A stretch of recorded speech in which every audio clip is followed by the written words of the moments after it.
Can we get a shot of this band? How their look is to die for. Ever-friendly and the MVPs. We already have started boozing up here, but there was a reason, okay? Because believe it or not, we have a reason for this. After consulting with actual experts, MarieClaire.com has released a list of the best wine pairings with your Halloween candy, because Halloween is not just for little kids. Yes. All right? If you like nerds, combine them with champagne because the fruity flavor gets a boost from the bubbles. So all right? you're putting them in there? I'm putting them. Oh, I didn't know that's right right. in. You put them in? Oh, eat them. I'm putting them in it. Oh my God, this is like raisins. They say Let's put see. raisins in It your became very champagne. fuzzy. Oh, come on. Ah, yeah.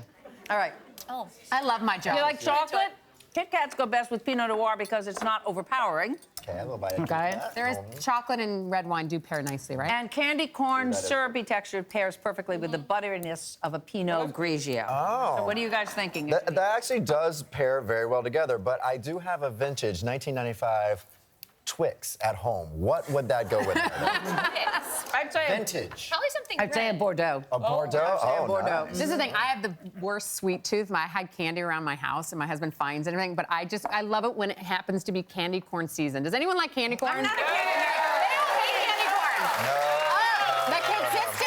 Terrible. Oh, the consistency of a candy corn. That's is what I I hate. tell you this much, you can't do all of these things at once, because if you do, you're gonna have a hell of a Halloween. I would like it. Oh, I'm enjoying it. No, you know what the thing about candy corn? People have been in a bowl, and then other people's That's hands right. are And so they that's touch it? Yeah, my granny always had candy corn in a bowl, and I never liked candy corn growing up. And did you ever notice that the bowl is always full? Oh, yeah. No Okay, reason. so here's the thing. None of you guys get any All candy. right. Lance, I know you're bummed out because you have every year you have your big Halloween party, Halloweeny you call it in Yes, LA, and you're not I'm- there for this one. I'm one of the hosts for Halloweeny. It's this huge party in Los Angeles that benefits different charities every year. This is my first year in, I think, 7 years I've not been able to go, but, you know. look at you. Oh, yeah, that's Adam Lambert on the left, who I didn't even know Oh, my was Adam gosh. Doesn't look like him. when I was taking that picture. That's Jay Rodriguez on the right, too.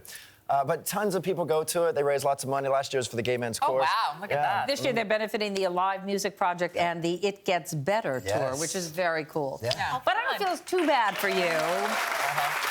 Because Lance here, you and Liliana, is it, or is it Megan? Yeah, you two are going to a very special Halloween party that we were not invited to. Oh, I'm sure I'm you sure we were. can get you invited. This is, look, I've always wanted to go to this party. This is my correspondence dinner every year. The Heidi Klum Halloween party. I've always wanted, because she really goes Best all out. costumes. I've never attended. I've only covered it in the past, so I'm excited to actually go. Look at those costumes. I mean, she goes all out, and I heard what she's going to do this year. It's and unbelievable. It's gonna be so good. You guys We'll so have a good fancy. time. Meredith, you know what we're doing? Yams and I? We're going to go trick-or-treating with my kids. nice. Yams is keeping it real. We're going to go door to door. I have a little ladybug and a butterfly. And I think you should go as this and come over. Yeah, of course. I'm We're gonna going to go party just like eat this. candy corn. Yeah, we're going to hand out candy. You are, want to do right? it? Yeah. You're gonna have I candy put spooky music on and those luminaires, is that what you call them, that line those driveways up? But where I live, it's kind of dark, and I almost never get kids. Really? Yeah, it's Imagine if you sad. had this face and they came up to the house with that one. I mean, that would scare the living. Yeah, you know what, out of maybe some I people. wouldn't do that. All right. Speaking of scary, by applause, who loves a scary movie? Who loves that? A new survey from Redbox has determined the scariest films of all time. So what do you guys think tops the list? Exorcist. Let me see. It has to be classics for sure. This is right. Oh, did I get it? Followed by go ahead. Nightmare On Elm Street. Oh, I hate That was like my first scary movie. That and Texas Chainsaw Then Massacre. The Shining. Yeah, that's a frightening one. Here's Johnny. Here's Johnny. Halloween. Always scary. And then probably the fifth one is Silence of the Lambs. Oh, which I also... Remember when he did that? Oh, yeah. With the Horror movies are my favorite genre. I love a scary movie.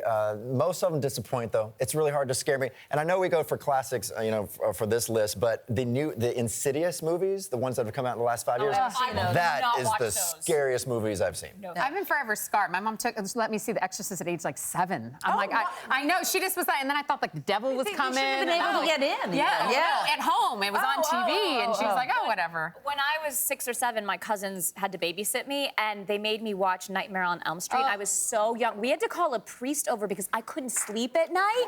Yeah, we're really Catholic. I mean, you call a priest all the time. Like, he kind of blessed me. So that, and I think my mom did it partially because I think she thought it would make me feel better. But Nightmare on Elm Street as a 6-year-old, not okay. for me, it's Psycho. I'll never get over Psycho because Psycho to me is real.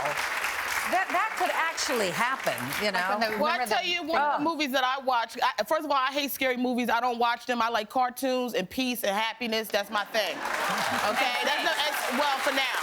But one of the scariest movies I ever watched, I was actually watching like regular television, this movie, Tales from the Hood. Have you guys ever seen this Tales from the Hood? Yeah. And you watch it, it's like these vignettes of like horror things, but the end is what kept me up at night. I was like, oh my God, that could happen if you don't get yourself together. What happened? You gotta watch it. What? Tales from the Hood is crazy. And the other one is Final Destination. That one changed my life. After watching Final Destination, I couldn't walk anywhere outside without thinking a piano was gonna fall on my head. Oh my God. Well, whatever you do, watch a scary movie this weekend. It's just the best.